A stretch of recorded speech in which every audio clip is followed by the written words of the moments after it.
to another episode of the More Than a Game podcast, a podcast where we seek to dig a little deeper into the sport of basketball in particular in order to unearth some key themes and virtues that we can apply to our everyday lives. And today with me on the podcast, I'm joined by Tracy Williams. Tracy is a former NCAA player with James Madison University. But he's probably best known for his time traveling the world with the little-known organisation, the Harlem Globetrotters. But he's been a professional basketball coach in the Japanese Professional League. He's now a motivational speaker and a global ambassador for the charity organisation called Charity Bounce, doing some great work with kids around Australia.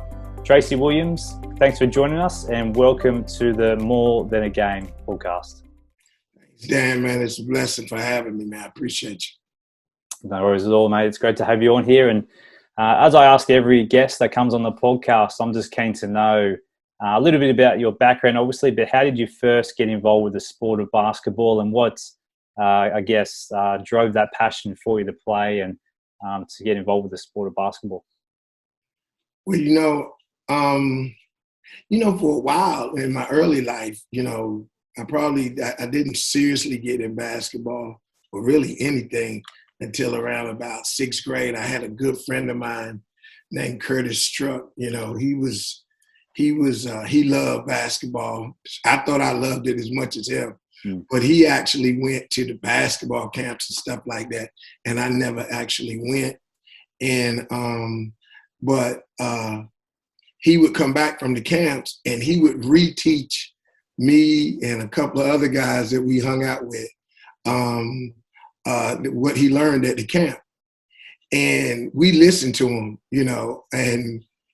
and like I used, for example, I thought working on your basketball game was just getting the ball and going out with your friends and playing basketball for either 10 minutes or 2 hours. It wasn't nothing set. But he was the first one, to get the cones out and show us a move. And then we work on the move for 20 minutes and we would just follow him. So, I always tell people, I don't think I would, if it wasn't for Curtis, I never, ever really would have probably grabbed onto the game like I did. And and that was probably around when I was about in the sixth grade. But I never did, well, as far as everybody else was concerned, become good until like my senior year in high school, because I was like in America, and I was born in Brooklyn, New York. See, when you coming up in those areas, if you're a good basketball player, you normally identified like early on, like seventh grade or something, people start talking about you. Not so much about me, I was tall for my height. For my age at that time. And so that was about the only thing, but because I was uncoordinated, I wasn't really that good. But it was Curtis who kind of started me on that journey, as far as just really working on your game and crafting it and shaping it to be able to do, what I was able to do. That's awesome. So I guess Australian basketball fans may not have heard of your name before. And I mentioned that you played for the Harlem Globetrotters, which we'll come to in just a moment. But in that time where you grew up in Brooklyn and started playing the sport, were there any players in particular that you looked up to and aspired to be like in those early years? Yeah. Now, when I started out in Brooklyn, then my mom and dad got a divorce, and my dad was from North Carolina. So he went back to North Carolina, and I stayed up north with my mom for a while. But around about 14, which would have been like year 7, year 8, you guys' times, that's where I went to North Carolina and I met Curtis. Now, I thought I had died when my mother told me, you got to go to live with your dad in North Carolina. Coming, because we were living in New York and the Washington, D.C. area. So it was like the city. North Carolina area was like the South, the rural country type, So I thought it was the worst thing in the world at first. But where my dad lived, I tell people this all the time. I said on my high school, on Tuesday night, we would play the Washington Pan Pack which they had a guy named Dominique Wilkins on the team. Yes. And on Okay. Friday nights, we would play Laney High School, who had Michael Jordan. So I've known Michael and played against Michael since ninth grade, and just competing. And me and Nate McMillan, good friends. We played together. East West All Stars. Who's Atlanta Hawks coach now. Just so many of these guys that when we were little, man, we never thought we would end up doing the things that we've done, for sports. And I'm playing against these guys right now. So there was a lot of great competition, to say the least. And what I thought was going to be a curse turned out to be a blessing, just to be down there, to grow up, to spend that part of my life, my high school years in North Carolina. And that set me up for success in the game. Well, mate, that's incredible. So you've played against Michael Jordan at a young age, Dominique Wilkins. So just touching on that, what was he like back then? I mean, we all know the kind of person he was in terms of his drive to get better, and obviously famously missed out on that high school team. So was there any signs early on that he was going to be the player, or both of them, Dominique Wilkins, they were going to be the players that they became to be? Now, Dominique, you knew like right away. Yeah. Dominique was like, hey, man, he was amazing. Yeah. I mean, Neek, that's what we call him. Neek was like just a next world player from the beginning, like 9th, 10th grade. Michael, not as much, man. I mean, if you ask any of us who grew up playing against him all of his high school, we would have all us would have said no, not what he's become. This iconic, I remember years later, man, when I would be hanging out with him, and we'll be talking, and in the background, he'll come on the TV commercial or something. It'll be a Hanes commercial or club, or something. And then we're like, and you'll look at the TV and you'll look at him. And, I just remember, in high school when we would play them, for some reason, they would always beat us at our place. Then when we go to their place, we would beat them. and they weren't as a team, his high school team. I don't even think they even won the conference tournament, which is a lower level tournament. Maybe one time that he was there. But the two things I remember the most was, one, what you mentioned.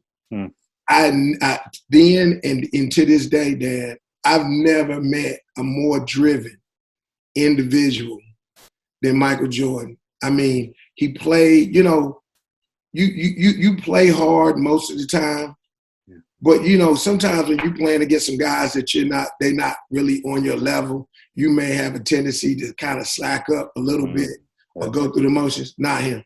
We call him Black Cat, not the Black Cat. The Black Cat, I knew before his children were born that they weren't going to be really good in basketball, because he was never going to let them win. He was never ever going to do that fatherly, take it easy, let you score some baskets. Maniacal. Whatever you can imagine what that word is, driven to be the very best. He wasn't even the most talented basketball player from our area. Yeah. But he was the most driven, and he was talented. But it was guys that were more talented. But nobody really had this nonstop win at all costs mentality like he does. And the thing I noticed too was in the 9th grade, he had these huge hands, man. This dude's hands was almost like freakish, big hands. Yeah. And which means he could just pick the ball up with the left or right hand. And if as a basketball player, if you can palm that ball with either hand, you can move it and stuff when people try to jump at you. And he could just do so much stuff with those big hands. Because I always thought, I was like, man, what's going on, man, with your hands? Because the hands were so big. And those were the two things that always stuck out and continue to about me with Michael, is that, I just never, all of us wanted to win, but Michael oh my God, his drive to win was just a whole nother level. Yeah, that's really cool. You touched on just how he wasn't the greatest player, I guess, amongst others in his at the same age. Just a quick question, because I know you've coached at a high level. You're still doing coaching with young players now in the pathway programs over here in Sydney. So my question is, I guess, those players that have the talent but don't necessarily have the drive, and you see it in multiple sports, rugby league, AFL, doesn't really matter. You see the players that have talent and they're just gifted with it, but they don't put the work in, so they just, they don't reach the potential that they probably could if they put the work in. So that drive, that desire to get better, is that something that's just within people, or is that something that you can harvest over time or build upon, or is it just some people have it, some people don't? I think you can create it, because I know I wasn't driven at all. I was lazy. I was lazy for a long time. I'm going to go ahead and tell you that. Yeah. I wasn't trying to, it was a while in my early life, I wasn't trying to be the best too much of anything. I'm just chilling. I'm not even, but I did not know, all of us have a competitive, I don't care how humble you claim you, whatever. All of us have a certain level of competitiveness in us that we're born with, that we want to be successful to a certain degree. So when I went to North Carolina, I was kind of thrown into this competitive situation. Like I said, I could name guys like Rufus Harris, the Harris boys, all of them, the Linwood, Darryl Palmer, these are guys' names that you never heard of globally. But these guys were incredible basketball players.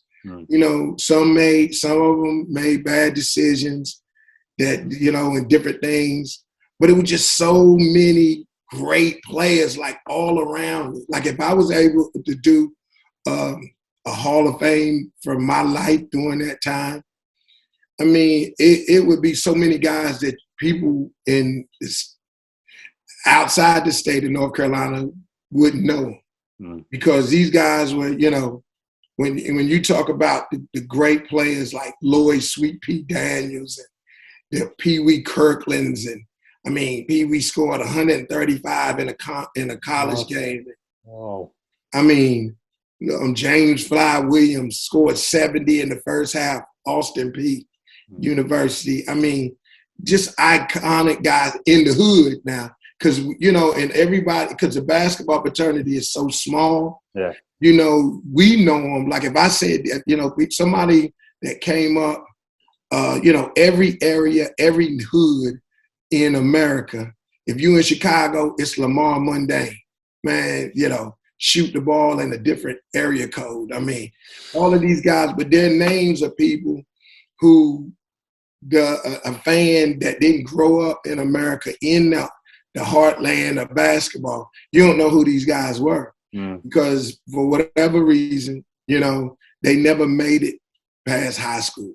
They just, for whatever, like I said, sometimes just bad choices, bad decisions, man.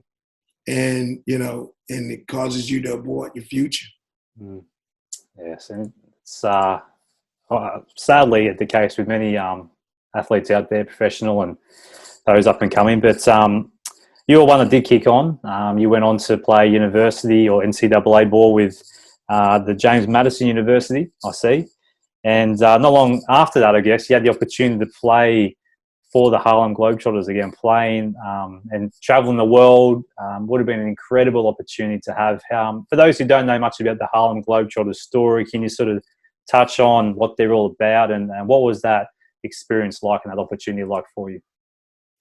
Well, it's really ironic now that you mention it, because the Globetrotters just are starting to petition the NBA about becoming an expansion team. Yeah. Well, the Harlem Globetrotters started in 1926 by a guy named Abe Saperstein. And that was at the time when America was segregated.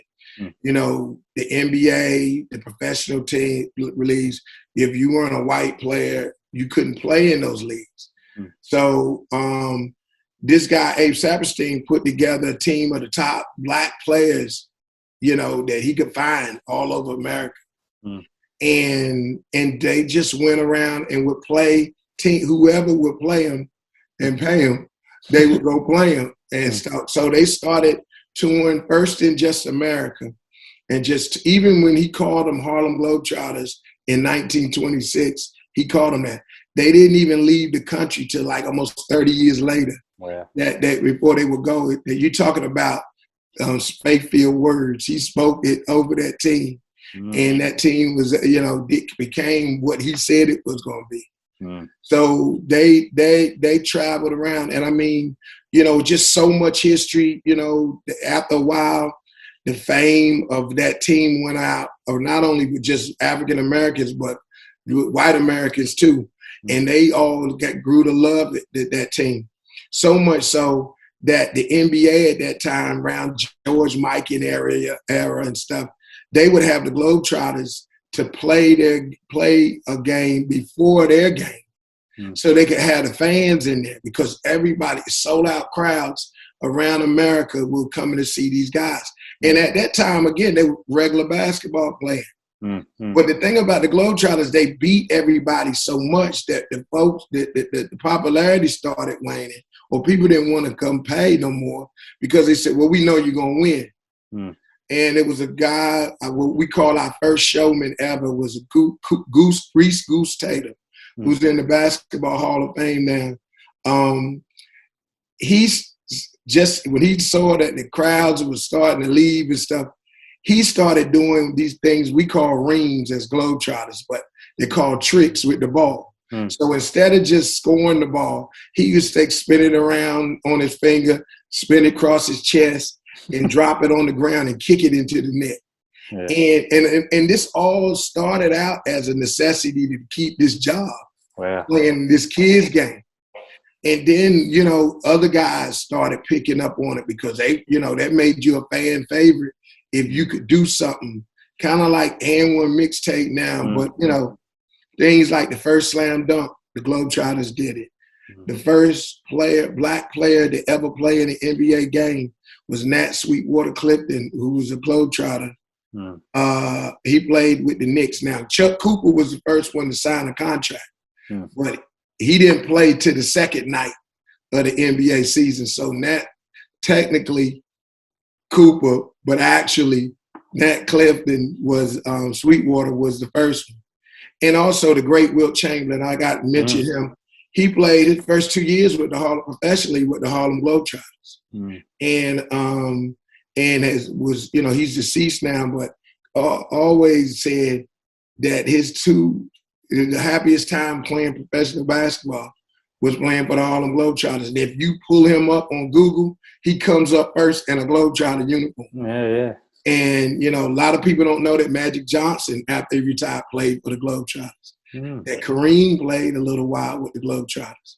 So, it's a team that's been around for so long, and they, used to beat the NBA champion in what they call the World Series of Basketball. If you Google that and look that up, the Globetrotters beat the Minneapolis Lakers a few times. So after a while, the league just said, hey, we can't keep losing to these guys, these black players. So let's start integrating them into the league, because people already had a fan following and people. So it was just a no-brainer if you're a businessman in the area of sports. Hey, yeah, they want to see these guys play.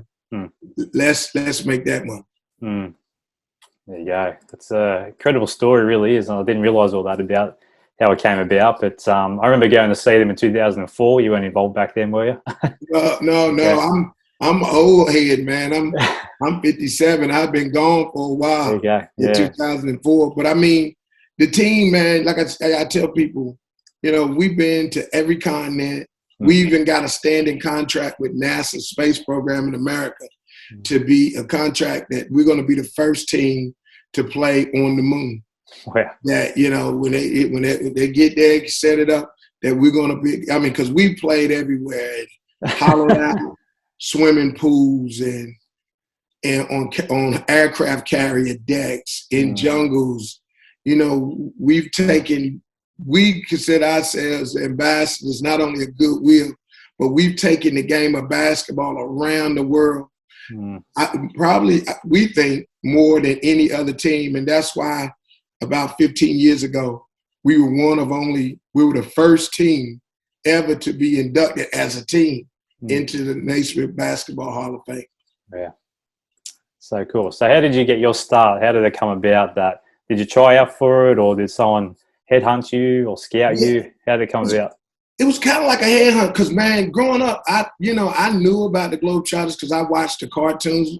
Yeah. I always said that my mother bought me some Harlem Globetrotter linen sheet to put on my bed. Yeah. And so I remember the cartoons and things.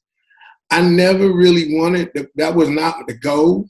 When I came out of a college, university, I went into the Washington Bullets camp, which they now the Wizards. And I was there in camp. The Globetrotters somehow knew about me and had been scouting me. I don't even remember even talking to any of them.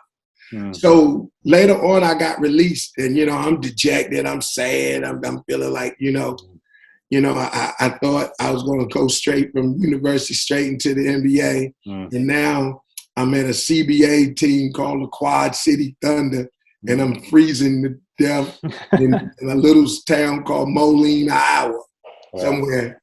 And we go into our games in station wagons, and and the CBA was the G League back then. Yeah, that's right. So you down there, making about $400 a week, saying, hoping that you're gonna get that 10 call up or whatever. And my college coach called me and said the Globetrotters want to invite you to a tryout. And I didn't think I was like, no, I don't. And at the time I couldn't even spin the ball on my finger. And I thought you could do that stuff. Yeah. So I said, I'm not going to that. But when I was sitting there, I was talking to my agent on the phone, and I was telling him about it. I said, they want me to come. He said, man, you should go check it out. So I ain't gonna lie, I half-heartedly went down to the tryout, and thinking because I can't even spin the ball on my finger, I'm thinking I'm gonna get cut. Yeah. So I'm just saying, hey, I go down here, tryouts like that in America, you get this free trip, nice, all this stuff. I get there, and they say, oh, we're moving you to the next level of the camp. Wow. So I said, oh, okay, they'll cut me next time. Because we really just played basketball. That's all we were doing. Yeah. And then I get to the next, they fly us out to the Olympic training facility out in Colorado Springs out there. So I go out there, and I know I'm getting cut now. And I remember I asked one of the coaches, I said, man, I can't even spin the ball on my finger. He said, well, we just looking for great basketball players. And if we can get great basketball players, we can teach you how to do the tricks. Right. So again, I'm still thinking I'm gonna get cut. And I remember it got down to the last 4. And I found out later, I didn't even notice that they had been looking at almost 400 guys from around the world. I didn't know nothing about none of that stuff. And really the only reason I actually did go was because my dad grew up watching the Globetrotters, and that was the only way that black men could play professional basketball. So he loved the Globetrotters more than he loved the NBA, because that's what he grew up and what he knew. And so he was like, yeah, man, you take it, do it. And I make the team. I ain't gonna lie to you, Dad. I'm still kind of going like, man.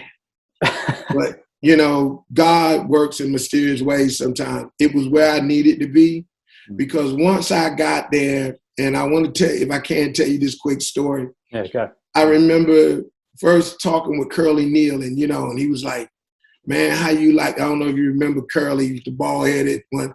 And Curly was telling me, man, listen, this is the greatest thing, you being a Globetrotter. I'm like, nah, but the NBA is better. Because, I'm thinking about the money and stuff. I ain't gonna lie. And I'm thinking like, well, and he was like, nah, man, but the impact that you're gonna be able to make globally. And he's telling me all this stuff, but I'm 22, 23. I'm thinking about the league.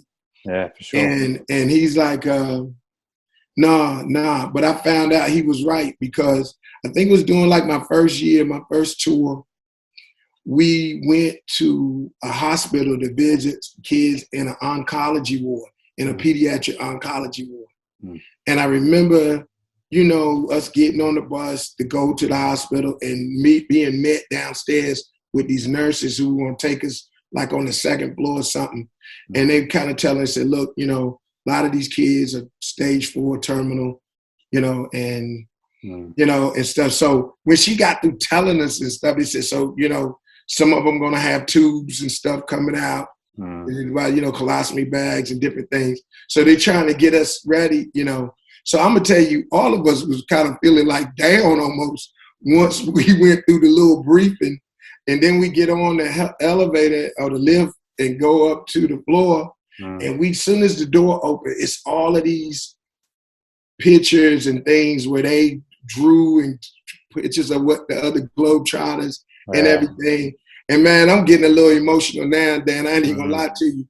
That day was so long ago, man. But it was like we go into this ward and they got this open room and some kids are in the bed and hook the machines and all of this stuff. And man, you know, they were so glad to see us. And they really picked me up. And I really understood then about what the Globetrotters are really all about, ambassadors of goodwill. And man, I mean, we ended up, we spent, because I was thinking we're going to be there 3 hours, that's too long or whatever. Man, them 3 hours went like that. All of us to a man was like going, yo, it's time to go already. And just to be around these kids and doing tricks, showing them how to do tricks and doing things, it was just an amazing time, man. It was surreal almost, you know, that here we were there to pick them up, but they picked me up and they made me appreciate a lot of things that I was taking for granted, you know, because at that point, up to that point, I didn't really know, right? To be honest, man, the Globetrotters was just a way of making some money, and, you know, playing basketball, and it was good money.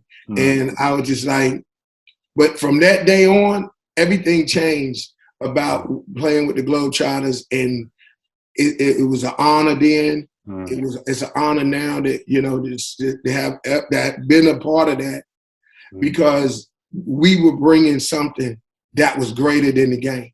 And it was just to see that, man. I mean, and we doing sold out crowds everywhere we go, man. I remember we get to Mexico City, they got 100,000 out there waiting for us when the plane lands on the tarmac. Gosh. Crazy. We go to these countries, it'd be bananas.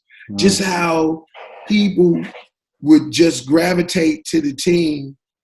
And, you know, my thing has always been that fame, for the most part, is not a good thing. But the best thing about fame is when you can use it to help somebody who don't have anything or don't have it, and you can impact their lives and uplift them and make them better. Yeah, make them dream the big dream, man. Yeah, 100%. Awesome. That's awesome, mate. And I think that's the whole idea of the podcast ultimately, is to, I guess, reveal that there is more to sport or more to basketball and what it teaches us about life. And just along those lines, I just wanted to get a little bit philosophical with you. So I've been reading the book and I came across this quote, and it's from a book by a Jewish theologian called Martin Buber. And hopefully it's not all out there, but I think it relates to what you've set your heart to do and your life at the moment to do with people. And he wrote this book about the I and thou relationship, and he talks about the relationship that we should have with one another as humans. And he distinguishes between I and thou and I and it. And I'm quoting from a book by Peter Scazzaro, but he says, in a relationship, this is speaking of person to person, I recognize that I am made in the image of God, and so is every other person. This makes them a thou to me. They have dignity, they have worth, and they are to be treated with respect. I affirm them as being a unique and separate human being apart from me. So that's the ultimate. That's how we should be viewing one another, as thous. But on the flip side, in most of our human relationships, and you mentioned the segregation that happened back in the day, and You still see that today. Yeah. But it says, we treat people as objects, as an it. In an it relationship, I can treat you as a means to an end. I might a toothbrush or a car. I talk to people in order to get something off my chest, not to be with them as separate individuals. I talk about people, authority figures, people in the news and so on, as if they are subhuman. I get frustrated when people don't conform to my plans or see things the way I do. And so again, Martin Buber is saying that we should not view people in that way and treat them as a means to an end, but as a person made in the image of God. We are like-minded, we're human, we're all the same in that sense. And I see that with you and your, your career, what you do now with coaching, but also with your work with Charity Bounce. You definitely see that in people, and no matter who they are, you can obviously, particularly with Indigenous Australians, we've done a lot of work with them in your role with Charity Bounce. But I guess, where did that come from, that the desire to treat people with respect and dignity? Was that something that you got brought up with, or where does that come from for you? Well, it came from my faith in God. I mean, I thought I knew who I was before I knew God, but it wasn't until I knew God that I knew who I was, if that makes sense to you. What his opinion of who I was. And, and I kind of swung away and stayed away from God as long as I could, because I was just hearing only one aspect about him. I was hearing about, he'd kill you. He'll hit you with a bolt of lightning. He'll strike you down, and stuff like that. So, whoever was selling him that time, it wasn't something I wanted. But it wasn't until later when I found out about his love and his forgiveness, because sometimes, man, I don't even like loving myself. But in the midst of all of that, I could see where he was loving me. And in love is all about worth, though. I mean, people love, when you love something, the value goes up. You'll see somebody who will pay $250,000 to buy a pair of worn Michael Jordan Air Jordans. Now, where's that value? Why is that value? It was in the perception of the person who paid the $250,000. They love Michael Jordan. They love his shoe. So that was their way of showing their love, by giving of them out of their income that way. Now, I wouldn't pay that for them. I guess, but they did. Yeah. So it was, how he kind of loved me and valued me. I think the best way I can answer that and say that is that I believe it was Mother Teresa was asked the question, why are there wars in the world? Why are continually there wars in the world? And she simply answered, like she did in her way. She said, because mankind hasn't figured out that we're all connected. And that was so profound when I heard that we don't know that I'm connected to you.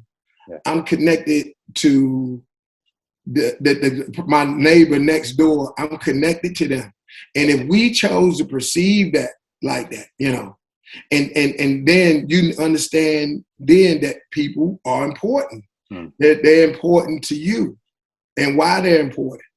Then later on, playing sports in a team sport.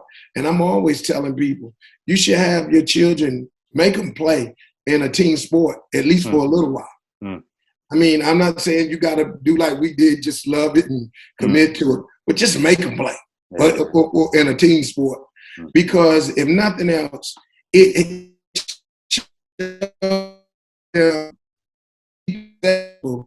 have to learn to work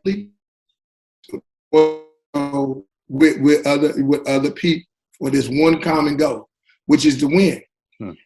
So we can't win in life without each other. I need you, Dan. You need me. And the thing that we forget, because there's some evil social constructs out there that's saying, well, these people are better than these people, and this is no. Yeah. Everybody that's in this world is valuable. They're a gift to this world. And they're here to give their gift. And so I never walk out the door without knowing that. And I mean, I don't care, if we're in Australia, they will blow the horn at you for anything. You know, I've yet to have one blow the horn just to tell me they love me. But what I do now is to try to use this, you know, as developing my emotional intelligence, and to be able to say, hey, you know what, that guy really loved me right there, man. You see how hard he blew that horn? He must have been really loving me right there. And I don't go check and make sure that's what he was thinking. So I'm good on that. So I just feel like God loving me when I'm unlovable helps me to love those when they're unlovable. And that works for me. And what helps me to understand it in my finite brain is that when I came to James Madison University, it was guys there who didn't look like me. They were different color than me. They came from different social, economic, and geographical backgrounds than I had. And our coach had 9 weeks to get us together on the same page. Yeah. So we could qualify for the NCAA tournament and go after a national championship. So we had to not only, you know, put our differences aside, but we had to learn how each other's difference and not only respect those differences, but see how those differences are going to be important ingredients for us to win. I mean, I needed David DuPont from Greensboro, North Carolina. I needed Jimmy Maslaw from Charlottesville, Virginia. I needed all of these different guys, Eric Esch from Bellport, New York. I needed all of these guys and all of their experiences and mix it all together, being led by our coaching staff. And like I said, we ended up in the NCAA tournament. So, and for Americans, basketball players, oh man, that's the greatest sporting event, including the NBA, is the NCAA tournament. Everybody want to go to the dance, baby. Yeah. 100%. So it was, and all of that stuff helped me. You know, basketball helps me to understand that I need everybody. Everybody that works for Charity Bounce, I'm always telling them, say, look, we need every one of them. Everybody's important here. I don't care who you are. Somebody might say the CEO of our organization is the most important person. I beg to differ, because if we have a big meeting that if it goes right, we can move our program ahead, leap years or whatever. And the guy who's in charge of keeping the place clean, he doesn't get there early enough to open the door. So now the people are on the outside and can't get in. I think at that moment, the CEO is not the most important person. It's the guy with the keys. So, and you know this as in your basketball background. You got show horses and you got work horses. Our job was to be both at certain times with the Globetrotters. But, you got everybody on your team, everybody in your family, everybody in your community, everybody in your state, everybody in your country, you need them. And because they got something to give that nobody else can give. And it's a key ingredient to the success of all of us. Yeah, it's awesome, mate.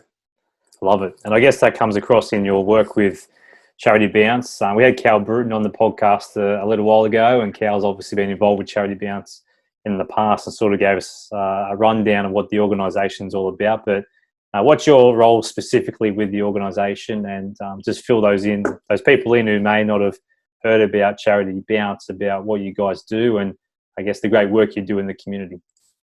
Well, my role is I'm the global ambassador. I travel around when we can travel. I travel around the world as a speaker, talking about our program and what we do to people that support us, who would like to support us. In America, I did a lot of speaking, as you were talking about earlier. I spoke for 2 presidents.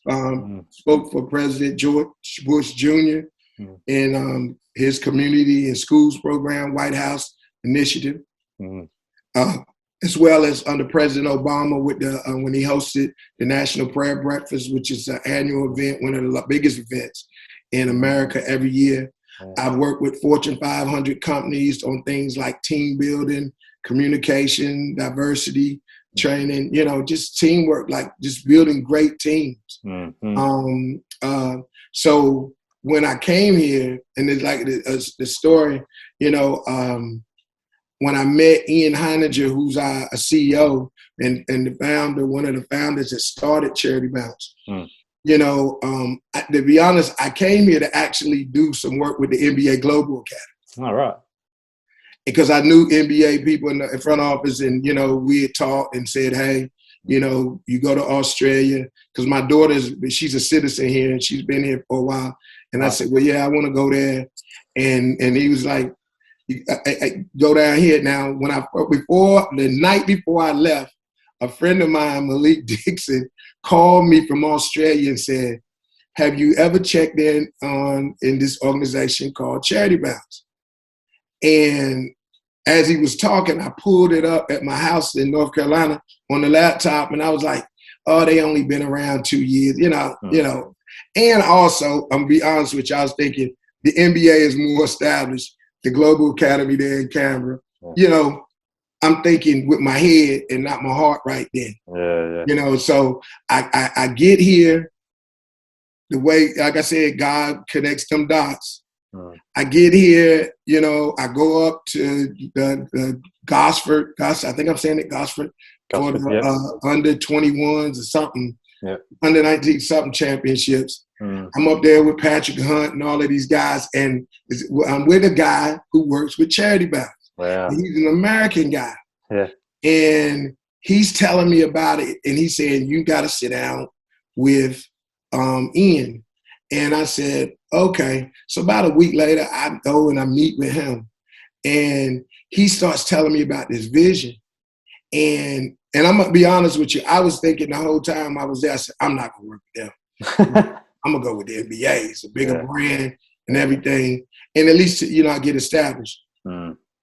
Soon as he told me what his vision was, he said for Charity Bounce and using the game of basketball to teach kids things like resilience and employment and how to set them up for success and no child being left behind, using the game. Because, where I come from in America, the game is used so many people and chew them up and spit them out, as we say. And everybody don't make it that love it, for whatever reason. And he was telling me in his vision the thing I wanted to do at this part of my life. He was saying, hey, we're going to use the game. And now here's an example of what I'm saying. When I train our coaches, this is what I do. I write at the top of the grease board. I write up there. I said, I asked the question. I said, well, what are we? I said, we are a social program. I said, we're not the Bankstown Bruins. We're not the Bulls. We're not the Comets. We're not the Center of Excellence. We're not none of those people. We got our own lane over here. We got a unique selling position.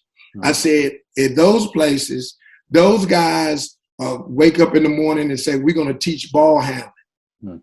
And then they come up with a message to support that drill, them drills that they got.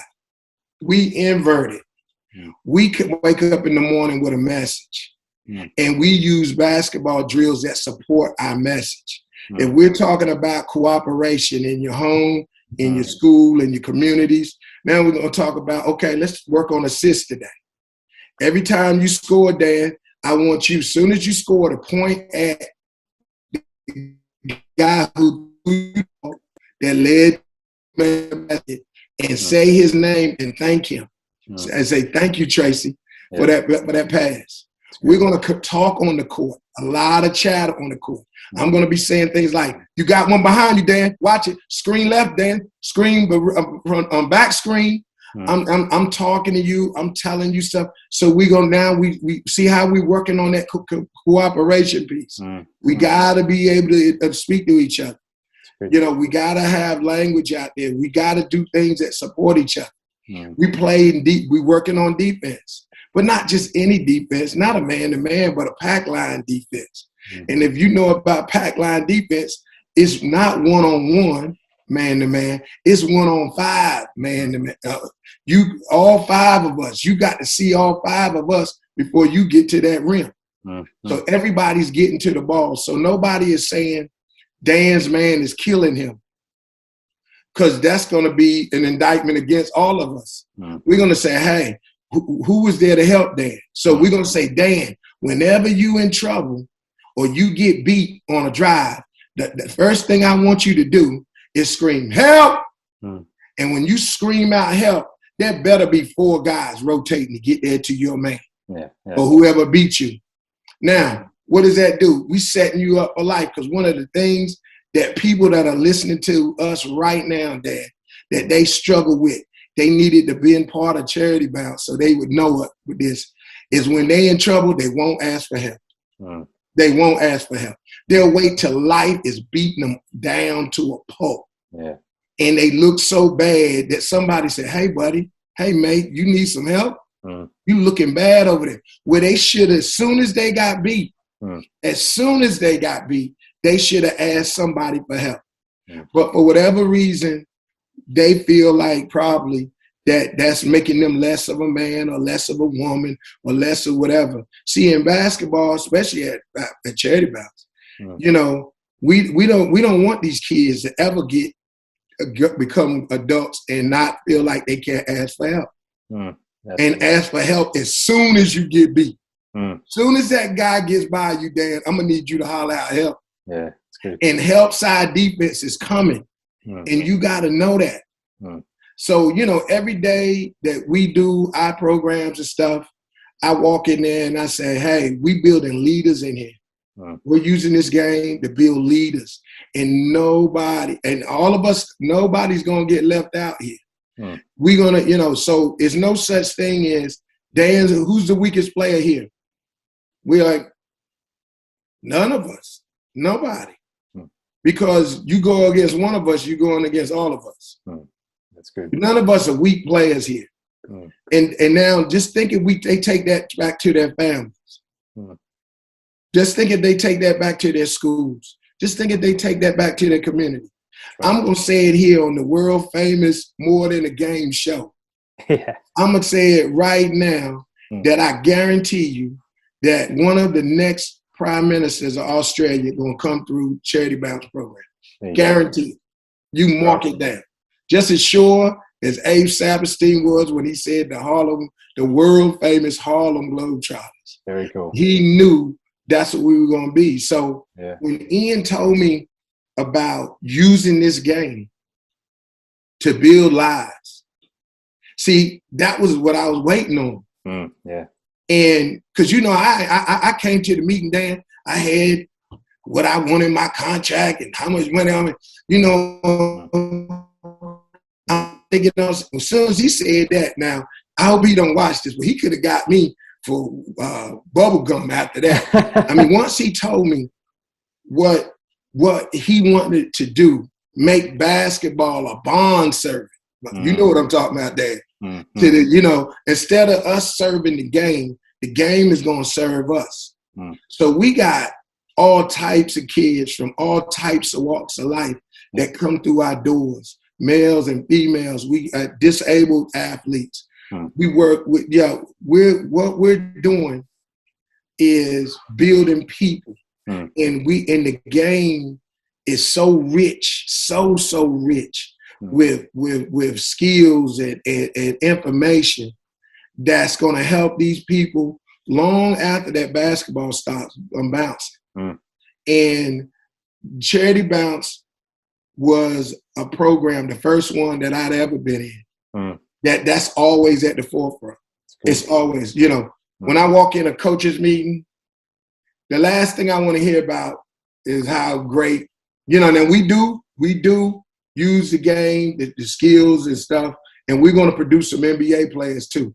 I just didn't mention that first because it wasn't the first thing. We're going to produce some NBA and WNBA players too, and NBL stars too.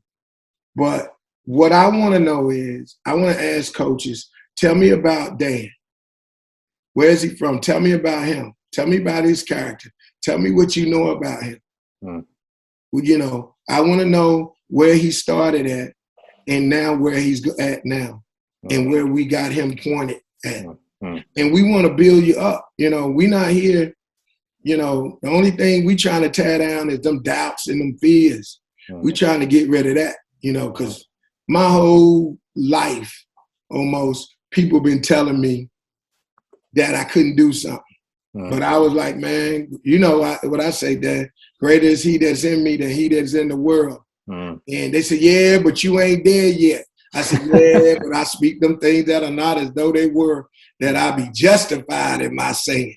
And let every man be alive, that God may be trusted. Man, do you know God made me and he don't make no junk? He made me and looked at me and said, this is good. This thing right here is good. Absolutely. He said, I showed off right there. He said, I made a world and the only way it can be complete is I put Tracy in. And I said, oh my God. Now, that's where my attitude comes from.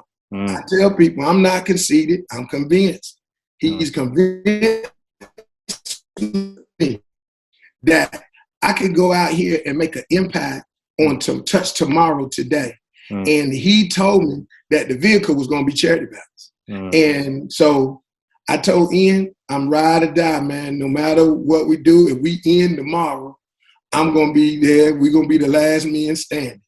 But that's not going to happen. I know that Charity Bounce, the first day I came to it, it was something that was going to last longer than my life. I knew it was going to be bigger than my life. I'm thankful to the organization. I'm thankful to Ian for giving me an opportunity. I mean, I get to work with the best people in the world, man. Cal Bruton, man. I mean, was a great NBL coach and star. Far, far better person, man. I mean, me and Cal went out on the Larry Penter track. I was amazed at his age, how he could get out there and do. I'm looking at him. He was making me feel kind of bad. He was making me feel kind of bad, man. Just what he could do. And I'm telling you, Dan, before you go to heaven, you got to see Cal in person with these kids. I mean, he's amazing. You know, his message is always powerful. I mean, Charity Bounce could never be what it is now or what it will be without him. He was just, you know, like I said, I watch him out there in Alice Springs, man, working with the indigenous kids. And really, man, it was school for me. He was teaching me, you know, I mean, his authenticity, his sincerity. I mean, this guy is super passionate about young people. And I tell him all the time, you know, the Black Pearl, he's an Australian treasure. I think he just won an award here in Australia. And I mean, this guy, he's adopted Australia as his home. I implore Australians to adopt him back. and I mean, he's just, you know, I seen this guy in action. And I tell you, you know, a lot of his stuff, you know, what I do now, he inspired that in me and continues to do it. That's awesome, mate. I'm sure he'd be stoked to hear that rap. But you've tapped into some great things that we've been talking about on the podcast, but also part of my philosophy too, the importance of obviously having a great vision for your organisation or you as an individual, where you're going to head, and that was shared and you got on board with that. But also around coaching, something I wanted to touch on as a coach for yourself, because I know you spent time in Japan, coaching over there, obviously coaching now. But for me growing up, even I guess coaches at any level, but particularly coaches coaching younger kids, for the vast majority of them, they probably won't, even if they're playing at elite levels, they probably won't go on to play professionally. There's only a select that do. But I remember going back into those years, and when I look back on those years, you don't particularly look back on the wins and losses as such, but you look back on the people you played with, the players. But the coaches are, in many ways, mentors. And apart from your parents, they are the most influential people in your life at the time, because you're with them 2-3 times a week, training, doing your individuals. And so for me, something that I want to encourage coaches with is that you have a choice to be a positive influence in these kids' lives and not berate them or carry on like some of my coaches did. And it just made me feel like a less of a person or belittled. But there's an opportunity to be a positive influence in this person's life. And they may not be the next NBL or NBA star, but you have an opportunity to instill these values that you've been talking about in these kids. And for me, that's an important philosophy for coaching. What do you think about that? Well, you know, I when I first got here, I came across a stat that said that from age 15 to 44, the leading cause of death in Australia in males was suicide. That blew me away. That blew me away. Now, like I said, if you ever interview Ian, the first thing that he's going to tell you about charity bounds and why it came into existence was to build resiliency. You know, teaching people how to manage, and teaching people how to cope in tough or challenging situations. Yep. You know, as you know that through sport as a coach, what I try to do, I try to make the practices harder than the games, so the games will be easier. You know, physically push you, physically get you out there, and then when you in this physically under physical duress, be able to manage it and make the right decision. You know, I know, and now again, this not only helped me in the game when coaches put me in real tough positions, and they say, okay, Tracy, you still got to be able to execute at this level. You still got to be able to do what you did when you weren't tired. Now that you're tired, this is where you build mental toughness. Like what the Bible tells us. You know, when I said I said I want some patience because I'm impatient. Then I read in 2 Peter what you got to do to get to that patience. You got to have some tribulation. You got to have some trials. You got to have some setbacks. I didn't want none of that.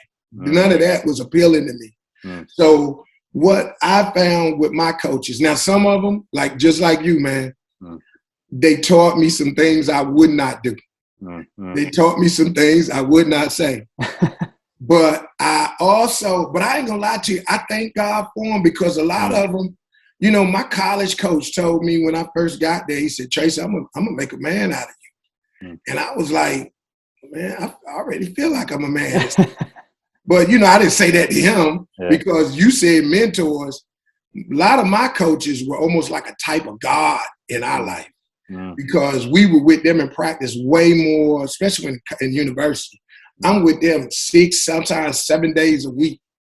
This is the guy that's dictating to you. And trust me, in college, university in America, college basketball is a business. So I would, especially we Division I basketball, you're a business.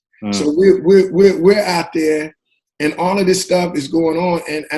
And really, his name was Lou Campanelli, and you know, I got this little mental thing that no matter what I go through, I'll say, if I could get through Lou, I can get through you. if I could get through that, you know, because he created situations for me that I had to figure out how to manage it. And it's just like in our faith. You know, Dad, I tell people this. I said, God allows rough things to come in your life, so you have to go to him for help. I said, God allows good things to happen to you, so you can cope and have to go to him and say thank you. I said, so everything takes you back to him. It should. But I've also seen people who doing terrible and still don't ask for help. Back to that help side defense thing. I just feel like with our coaches, I want them to create situations or scenarios for these kids where the stakes aren't as high as they're going to be in life or in those streets. You know, I came from places where you would see best friends and stuff get shot down in America. That wouldn't even raise an eyebrow. You just knew that happened. That was Monday. So to help you and them to navigate through these problems, I don't ever want them to feel like quitting is an option. That's what I'm saying, Dan. Yeah. I don't want them to feel like, I should just kill myself. The ultimate quit. Yeah. I want them to feel like, hey, you know what? Coach Tracy taught me, hey, we're in a tough situation right now. We're down by 30, and it's halftime. And all that means is we got 20 minutes to come back and win this thing. And I'm going to teach you how to do that, how to win in that situation. Man, since I stopped playing basketball, Dan, I've had doctors tell me stuff was wrong with me, that I'm going to be dead. They were shocked I made it to the hospital. They knew doctors who died and what was happening in my body. Yeah. And I'm like, man, please. What time do y'all eat around here? I'm not even thinking about that. I said, all I know is I'm not finished yet. I'm not finished yet. Me and God got this deal. I don't want to stay a day longer, and I'm not going to die a day early. I'm going to arrive on time.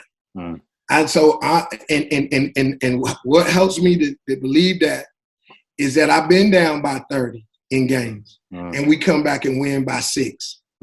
I've been our backs against the wall. And I had coaches that said, hey, if you fight through this in the game, you'll be able to fight through anything in life.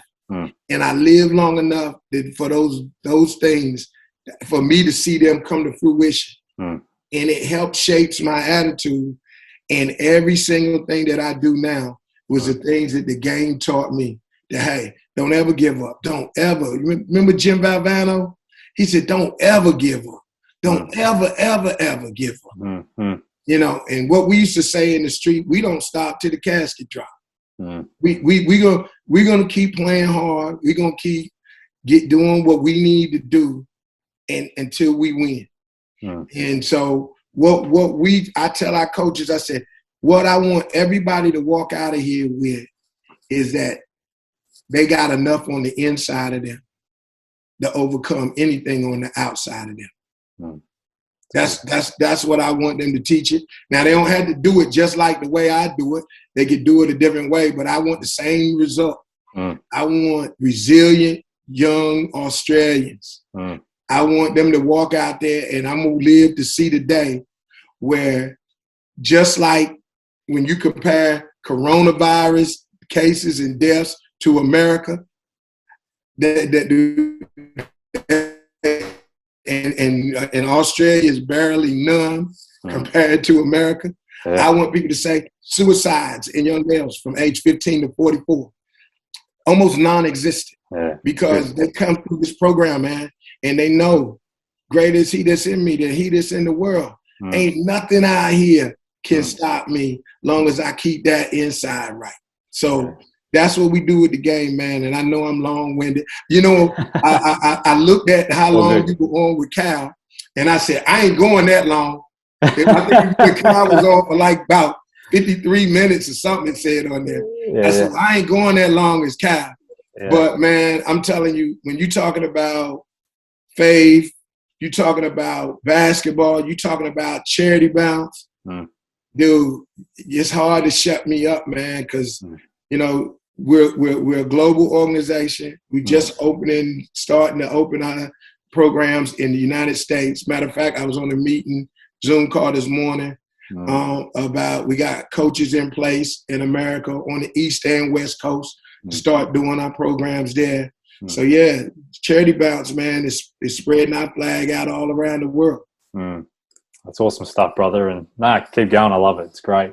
But just as we finish up, I know you don't do the work you do for the accolades, but I did see a video recently where I don't know who organised it for you, but they organised the Steph Curry limited edition shoes or whatever. Can we get a look at those? And what was all that about? Under Armour shoes. Yeah, okay, hey, look, you go wait. Let me run and go get them. Yeah, sure. They're upstairs. Right. Hold on. I'm sorry, y'all. I'm sorry. I know we don't look too professional right now. Let me get the backstory a little bit on this. Yeah. Now, one of our partners is Under Armour. Yeah. They're a shoe brand. Now, this was totally a shock to me. Yeah. Steph, the Curry brand, which is Under Armour, and their slogan is changing the game for good.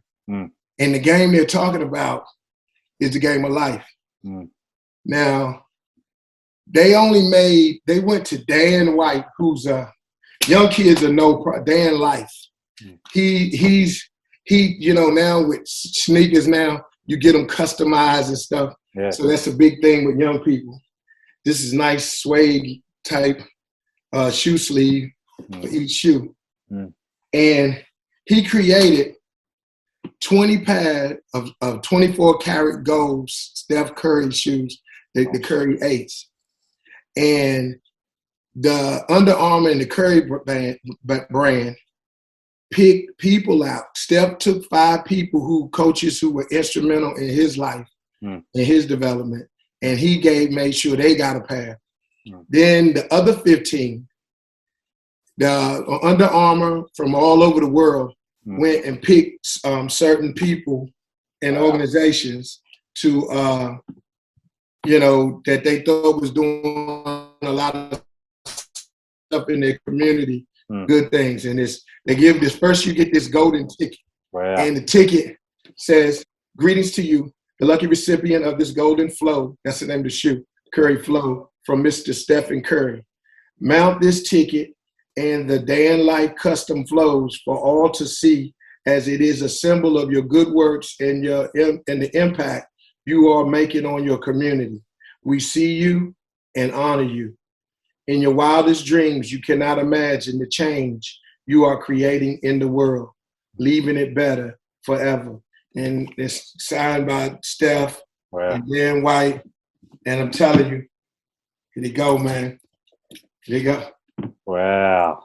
Look and it's that. Like, these shoes, they like. Oh my goodness. And I had them kind of like, I praised, and they were like, they said the shoes, like, there was just $3,500 for the pack. What? And they're like I said, man, they're amazing, an amazing shoe. And wherever you see the gold, they got like a gold leaf and the stones and stuff inlaid there. Gosh. So I tell you, man, if you saw the video, I had no idea they were going to do that. Like, they brought the cameras in, NBA Australia and them, they came in and I lost cool points because I started crying. And because they had one of the kids that presented to me. And the kids, man, let me tell you something, man.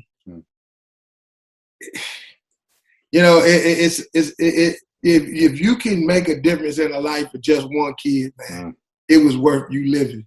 Definitely. And to have the kids to present it, and now I got to get it mounted. I got to get this case and everything to get them mounted. But it was just special, just coming from them and the Under Armour, Australia, New Zealand, and the Curry brand people. It was just incredible, man. And when I received it, it's all of us. Is Ian Honiger, is Stacy, is Evelyn, is Bianca, is everybody, is Cal Bruton, is everybody, man. Because all of this stuff, again, a team. Nobody, you get an MVP award, but hey, every guy that's ever was really sincere will tell you, I got the award, but it was my teammates. It's my teammates. It's other people. It's the people around you.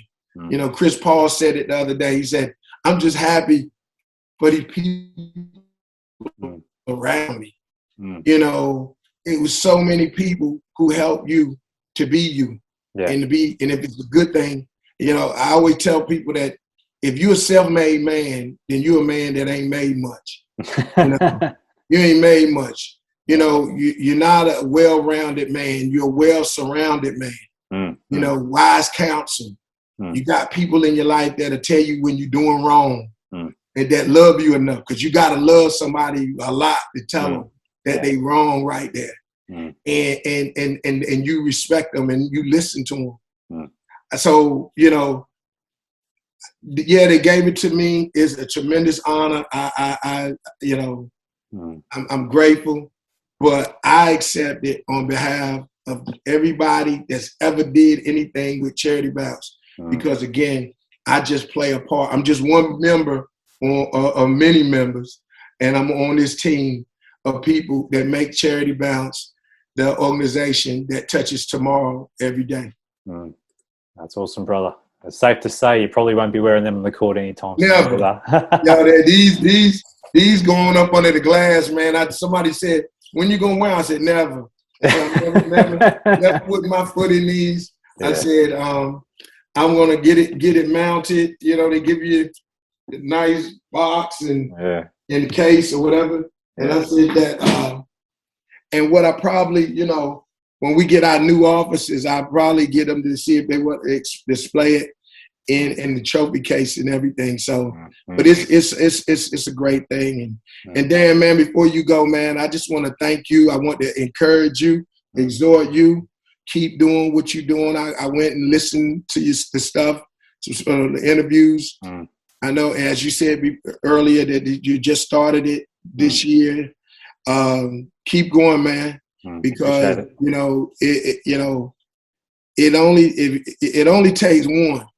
If they hear something in these interviews that will cause them to want to become and grow into the realization or the vision that God had for their life originally, and not quit and not give up, then they really, really, truly realize that it's more than a game. Every day I go to work, that title of this show, I said, man, I tell these coaches, people tell you, well, it's just a game. I'm like, no. It's more than a game. It's just a game, Tracy. I said, no, it's not. It could be the catalyst for change. It's a change agent in the lives of everybody that could come in contact with it. If we only saw it that way. And man, thank you so much for all of us, even the people who don't tell you. Thank you for giving your time and effort and putting this thing together. I know what it takes to come up with the intros and all of this stuff, man. And God bless you, man, you and your family, your church. And y'all keep doing great things until he crack them eastern skies and come get us. That's it, mate. We all gonna be first round picks that day. That's it, mate. We all gonna be first rounders. Appreciate it, Tracy. Appreciate the kind words. Thanks for coming on, mate. And thank you for joining us on the More Than a Game podcast. Thanks, brother. Thank you. Take care.